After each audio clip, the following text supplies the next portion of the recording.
Selanjutnya, menurut kalian gambar ini gambar apa? Kota. This is the picture of hotel room. Di gambar tersebut ada apa aja? Ya, kursi bahasa Inggrisnya? Terus televisi yang selanjutnya window atau jendela. Nah, di sini juga ada beberapa pertanyaan yang sudah kalian jawab tadi. Yang pertama, what do you see from the picture? Kalian bisa lihat table, bed, terus chair, and window. Terus yang kedua, what do you think the atmosphere is like in that room? Suasananya menurut kalian gimana? Happy. Terus relax. Nyaman atau enggak? Nyaman. Comfortable, betul sekali. Itu pertanyaan yang ketiga. Do you think that the room is comfortable? Menurut kamu tempat ini nyaman? Kalau alasannya apa? Rapi. Beautiful. Apa itu beautiful? Cantik. Terus ada lagi? Estetik, boleh. Dan itu adalah salah satu langkah atau kegiatan kita di teks deskriptif. Kita mendeskripsikan sesuatu dari kualitas, bentuk, atau suasana di kamar ini. Diperhatikan dulu ke depan ya, teman-teman. Menurut kalian, gunanya kita belajar teks deskriptif ini apa sih di jurusan kalian dan juga di sosial? Di jurusan kalian dulu, ada nggak gunanya kita belajar teks deskriptif? Apa? Tamu, betul. Kalau kalian dapat tamu yang dari luar negeri, kalian harus mendeskripsikan apa aja fasilitas, kualitas dari kamar hotel. Dan tamu kalian itu kan bicaranya dalam bahasa Inggris. Jadi kalian harus bisa berbicara atau teks deskriptif ini kepada tamu kalian. Dan di society, di masyarakat, apa gunanya? Ada yang tahu? Di masyarakat, tes deskriptif ini berfungsi untuk ketika seumpama ya, di masa depan kalian bisa jalan-jalan ke luar negeri. Amin. Dengan bahasa utamanya bahasa Inggris. Dan ketika itu kalian tidak sengaja kehilangan suatu barang. Contohnya kehilangan dompet. Nah, kalian mau pergi ke kantor polisi kan? Kalian harus bisa mendeskripsikan bentuk, isinya apa aja, warnanya apa. Jadi itu akan membantu kalian menjelaskan kepada polisnya agar polisnya tahu nih bentuknya tuh seperti apa. Itu kegunaannya di masyarakat. Jadi kita bisa simpulkan kalau teks deskriptif itu adalah teks yang digunakan untuk mendeskripsikan orang atau keadaan, bisa juga orang, bisa juga tempat atau suatu kejadian. Definisinya, this is the definition of descriptive text. A descriptive text is a text that describes a person, place, object, or event in detail so that the reader or listener can imagine it clearly. Teks deskriptif adalah teks yang digunakan untuk mendeskripsikan person apa person? Tempat, objek atau benda, event atau kejadian in detail, secara detail. Jadi reader apa reader? Pembaca berasal dari kata apa? Read. Karena ada tambahan er di situ berarti sebagai pelaku. Or listener can imagine it clearly. Listener apa listener? Benar, betul sekali. Imagine membayangkan itu secara jelas atau tadi kita udah bahas tentang penggunaan dari descriptive text. Descriptive text is to describe something or someone in detail by giving information about its characteristic. Karakteristik itu apa? Karakter, kita sebut karakter atau ciri-ciri. Memberi informasi seputar ciri-ciri atau karakter. Nah, descriptive text itu punya dua struktur. Yang pertama, identification. Identification biasanya di paragraf pertama.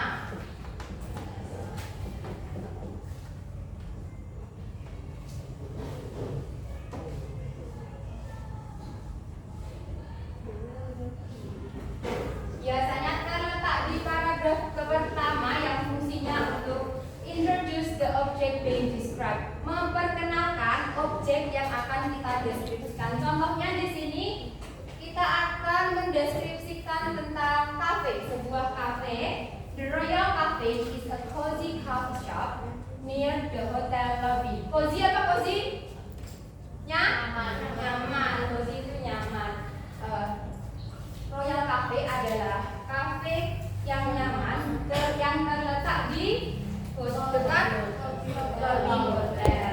Dan yang kedua, bagian kedua adalah description, biasanya terletak di paragraf kedua yang digunakan untuk describe parts, qualities, and characteristics, mendeskripsikan bagian-bagian, kualitas, dan karakteristik dari sesuatu yang akan kita deskripsikan. Contohnya, tadi kan kita mendeskripsikan tentang kafe, makanya di paragraf kedua kita akan deskripsikan kualitas dan karakteristik dari kafe tersebut. Contohnya, it has warm lighting, wooden tables, soft music, and friendly staff. Warm lighting apa? Lampu yang pencahayaan yang hangat. Wooden tables, meja yang terbuat dari kayu. Soft music, musik yang lembut. Dan friendly staff, yang ramah.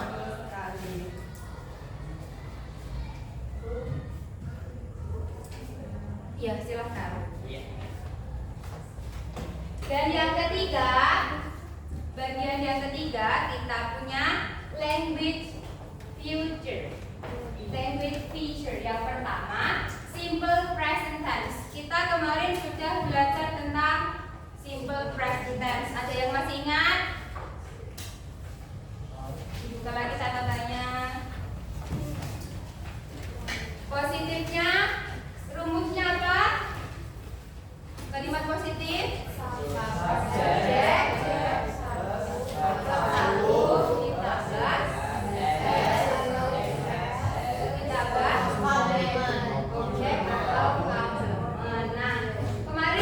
Kegunaan simple present tense apa aja? Yang pertama digunakan untuk menyatakan habit. Yang kedua yang ketiga general. Kita pakai simple present tense di sini untuk mendeskripsikan fakta atau general truth. Contohnya, the room is clean and bright. Berarti faktanya ruangan tersebut bersih dan terang. Yang kedua, adjektif. Apa itu adjektif? Ada yang masih ingat kemarin? Kata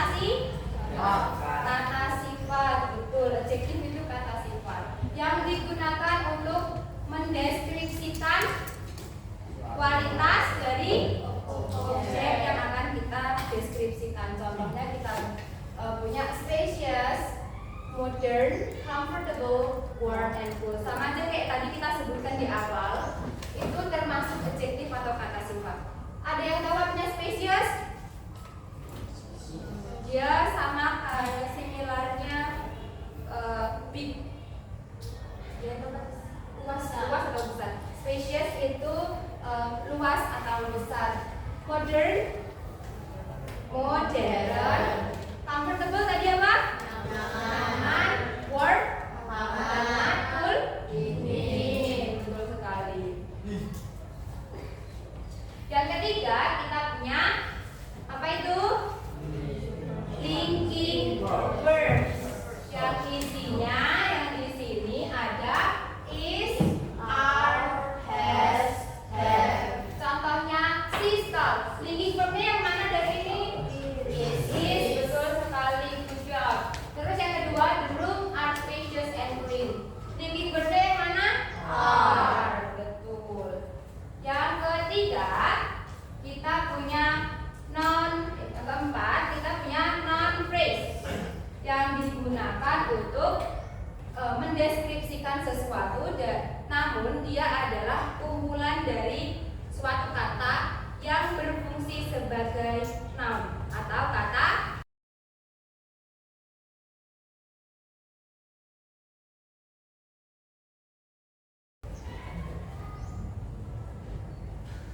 Ada yang mau ditanyakan terkait materinya?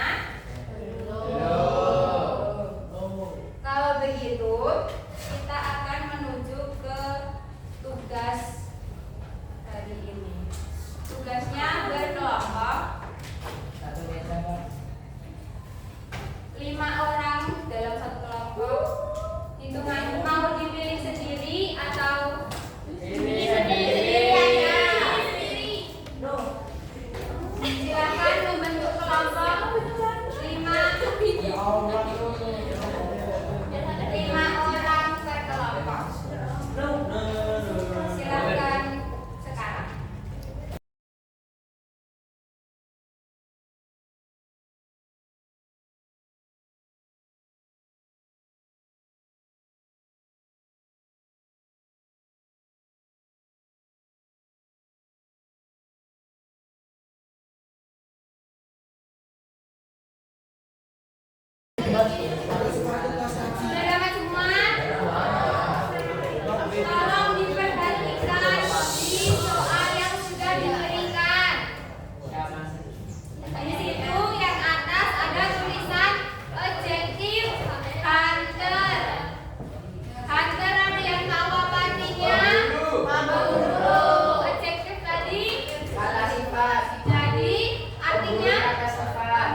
Tidak